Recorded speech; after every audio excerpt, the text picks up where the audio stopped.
माँ दुर्गा और महाविष्णु के भाई बहन के बंधन की सुंदर कथा। एक समय की बात है, माँ दुर्गा अपने भवन में विश्राम कर रही थी और 10 महाविद्याएं उनकी सेवा कर रही थी। तभी देवी कमला माता से कहती है, हे भगवती, आपकी गोद में बैठा हुआ सुंदर मयूर ये कौन है? हे प्रिय कमला, ये मयूर मुझे अति प्रिय है। ये मयूर मुझे मेरे प्रिय सुब्रमण्यम ने दिया है। सृष्टि की सारी सुंदरता और मोह इस मयूर में वास करते हैं। तभी देवी भैरवी बोलती है, हे माँ देवी, हमें अपने जलाभिषेक का सौभाग्य प्रदान करे। तब तक के लिए इस मयूर को मैं कहीं और छोड़ देती हूँ।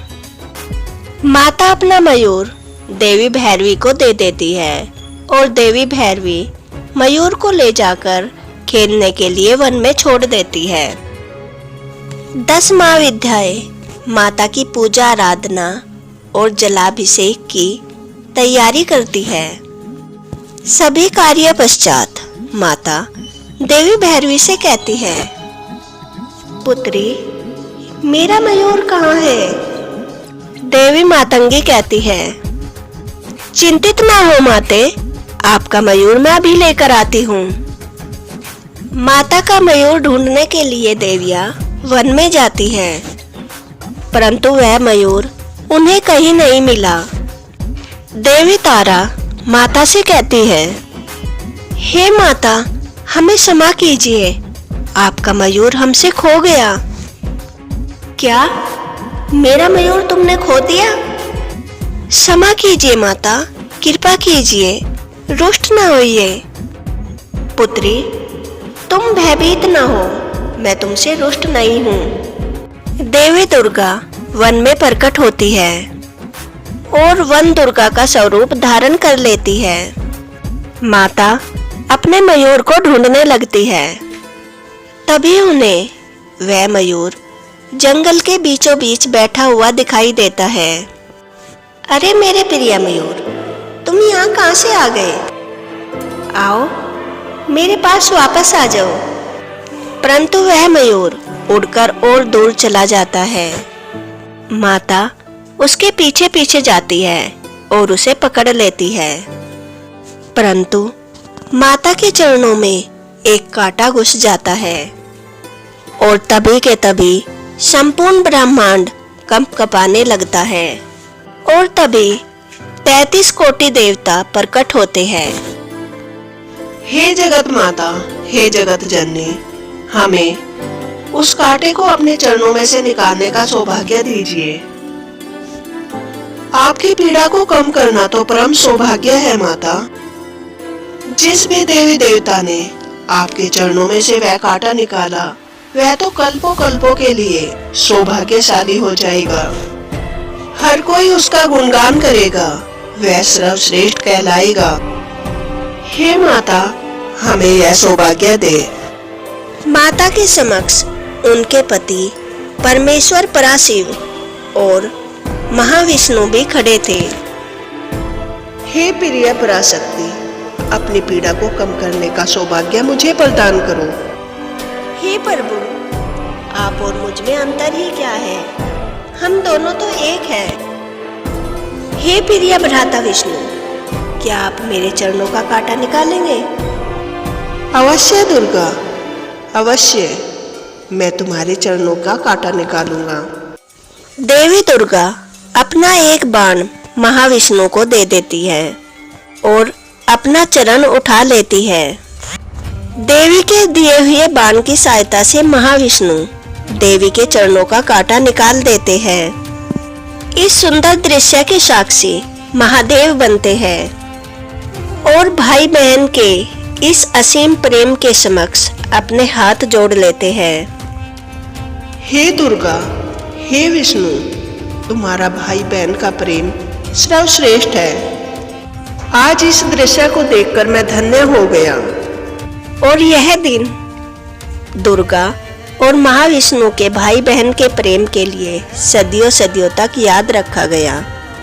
आज भी जगन्नाथ पश्चात देवी विमला को अगर भोग ना चढ़ाया जाए तो वह मां प्रसाद नहीं कहलाता। हर युग में भगवान विष्णु के साथ माता भी अलग अलग अवतार लेती है। प्रभु नरसिंह रूप धरते हैं तो माता प्रत्यांगना रूप में उन्हें शांत करती है। प्रभु राम रूप में आते हैं तो माता हिंगलाज रूप में उनके पापों को हर लेती है। और जब भगवान कृष्ण रूप में आते हैं तो माता एक नमसा रूप में कंस को चेतावनी देती है। और जब भगवान कल्कि रूप में आएंगे तो माता केला देवी रूप में उनकी रक्षा करेगी। ऐसा है उनका असीम भाई बहन का बंधन। आज हम आपको देवी महाकाली के मोतीकेश्वरी रूप की कथा सुनाएंगे। इनका मंदिर तेलंगाना में स्थित है। माता मोतीकेश्वरी मां काली का मोतियों से सजा हुआ सुंदर रूप है। तेलंगाना में मां की बहुत ही पूजा की जाती थी, परंतु कुछ समय के बाद वहां के वासी माता को भूल गए। माता हमेशा उनकी बीमारियों से रक्षा करती थी, परंतु माता को भूलने के बाद उनका रक्षा कवच टूट गया। धीरे धीरे बीमारियां, भूखमरी जैसी आपदा वहां पर आने लगी। कई देवी देवताओं से विनती करने के पश्चात भी उसका कोई उपाय नहीं निकला। हे माता, ये मनुष्य आपके बारे में भूल गए और अभी ये उसका परिणाम भुगत रहे हैं। पुत्री, तुम्हें क्या लगता है इनके दुख को देखकर मुझे खुशी होती है?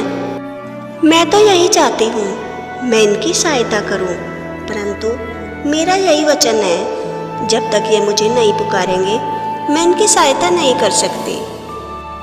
परंतु माता, ये आपके बारे में भूल चुके हैं, ये आपको कैसे पुकारेंगे? पुत्री, अगर ये मेरे बारे में भूल भी गए तो एक माँ का कर्तव्य तो यही होता है कि अपनी संतान को अपने बारे में याद दिलाए। तुम्हें याद नहीं, जब देवी दुर्गा को संसार भूल गया था तब देवी शताक्षी ने स्वयं उनके स्वप्न में प्रकट होकर उन्हें अपने बारे में बताया था।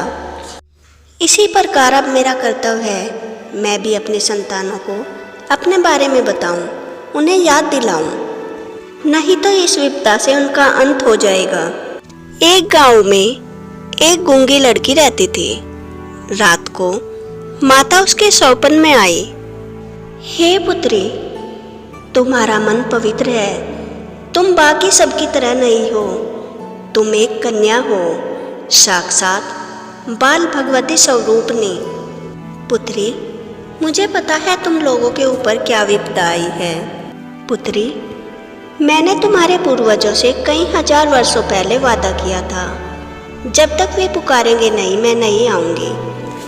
पुत्री, तुम्हारा कर्तव्य ये है, तुम अपने लोगों को मेरे बारे में याद दिलाओ, फिर मैं तुम सबकी सहायता करूंगी। और यह कहकर माता अंतर ध्यान हो जाती है। अगले दिन वह कन्या अपने माता पिता के साथ मंदिर जाती है। मंदिर में हर देवी देवता की मूर्ति थी, परंतु उसे माता की मूर्ति कहीं नहीं मिलती।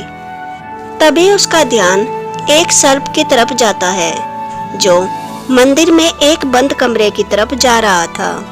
वह कन्या उस सर्प के पीछे पीछे उस कमरे में चली जाती है।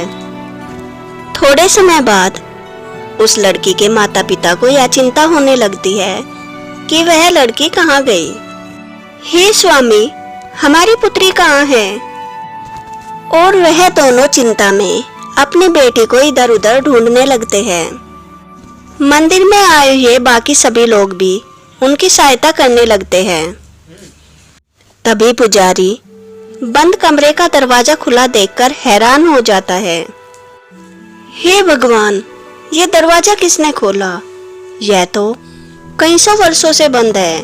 कहा जाता था कोई महान ऋषि या कोई महान आत्मा ही आकर इसे खोलेगी। वह सारे भागे भागे उस कमरे की तरफ जाते हैं और वहां जाकर देखते हैं वहां पर साक्षात मोतीकेश्वरी माता उस कन्या को अपनी गोद में लेकर बैठी हुई थी। उन सभी के आने के पश्चात माता अंतर्ध्यान हो जाती है और वह यह देखते हैं वह कन्या माता की मूर्ति की गोद में बैठी हुई थी। माता की मूर्ति को देखने के बाद सभी यह सोचने लगते हैं यह देवी कौन थी और इस कमरे में क्यों बंद है। कन्या अपने माता पिता को यह समझाने की कोशिश करने लगती है कि इन देवी की आराधना पूजा पाठ से ही उन लोगों की विपत्ति दूर होगी। कन्या की माँ यह बात समझ जाती है और बाकी सबको भी वह यह बात बताती है। उसके पश्चात बोनालू दिवस के दिन राज्य के सभी लोग मिलकर माता मोतीकेश्वरी की पूजा आराधना करते हैं और माता की कृपा से उनकी विपदा दूर हो जाती है। और तब से तेलंगाना में माता मोतीकेश्वरी के अनंत मंदिर बन जाते हैं और जोरों शोरों से उनकी पूजा आराधना होने लगती है। वहां पर जाने वाले सभी श्रद्धालुओं की माता हर मनोकामनाएं पूरी करती है। अगर आपको यह कथा पसंद आई हो तो वीडियो को लाइक करें और ऐसी ही नई नई कथाएं जानने के लिए मेरे चैनल को सब्सक्राइब करें। जय माता दी।